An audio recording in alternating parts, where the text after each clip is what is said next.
Vision 2030, madini ni maisha na utajiri. Serikali kupitia Tume ya Madini imeendelea kusisitiza utekelezaji wa sheria na kanuni katika sekta ya madini, ikiwataka wamiliki wa leseni kuhakikisha shughuli za uchimbaji zinawanufaisha Watanzania na kulinda maslahi ya taifa.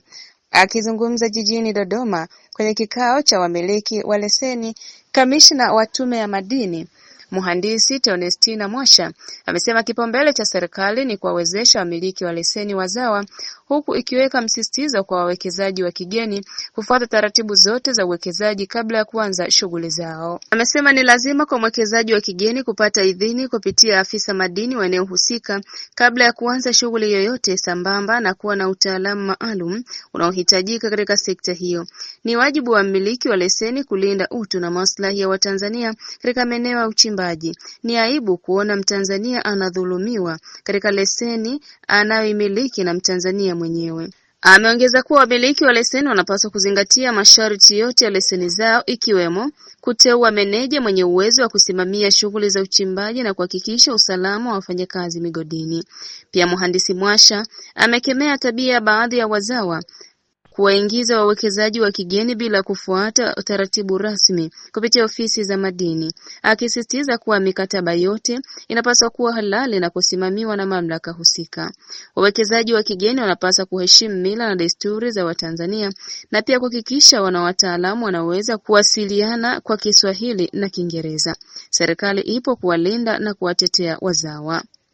Kwa upande wake, mwanasheria wa Tume ya Madini Hadija Ramadhani amesema tume inaendelea kutoa elimu kwa wamiliki wa leseni kuhusu kanuni za msaada wa kiufundi kwa mujibu wa Sheria ya Madini sura 123. Amefafanua kuwa wamiliki wa leseni ndogo za madini wanaruhusiwa kuingia mikataba ya msaada wa kiufundi na wawekezaji, lakini mikataba hiyo lazima iwe rasmi na kuthibitishwa na mamlaka za madini. Ameongeza kuwa mwekezaji anatakiwa kutoa msaada katika maeneo ya utafiti, uchimbaji, matumizi ya mitambo na teknolojia pamoja na uchenjuaji, huku vifaa vyote vikiorodheshwa kwenye mkataba na kubaki kwa mmiliki wa leseni endapo mkataba utasitishwa. Kwa upande mwingine, Kamishna wa Tume ya Madini Dr. Telesia Numbi amesisitiza umuhimu wa wamiliki wa leseni kuelewa mikataba kabla ya kuingia ubia, akiwahimiza kutumia wataalamu wa sheria. Amewasihi kutafuta mwanasheria aweze kuwasaidia kutafsiri kabla ya kuusaini.